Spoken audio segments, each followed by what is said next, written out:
एक बंदे ने एक दफा पूछा, जी फर्द का दर्जा ज्यादा कि सुन्नत का? फरमाने लगे फर्ज का। तो कहने लगे फिर सीधा मुंह धोया करें। आप वुजू में पहले हाथ धोते हैं, फिर कुल्ली करते हैं, फिर नाक में पानी डालते हैं। तो मुंह, फर्ज तो मुंह धोना है पहले, हाथ धोना भी वुजू में सुन्नत है, नाक में पानी डालना भी सुन्नत है, कुल्ली करना भी।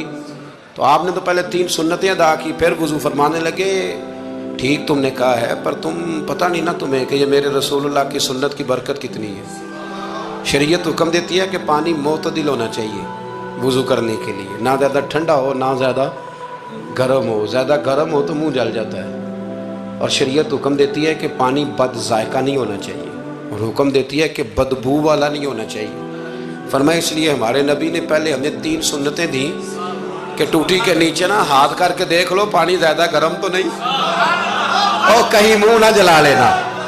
और फिर हमारे नबी ने हमें सुन्नत दे के बताया कि मुंह में डाल के देख लो बद जायका तो नहीं। फिर का नाक में डाल के देख लो कि इससे बू तो नहीं आती।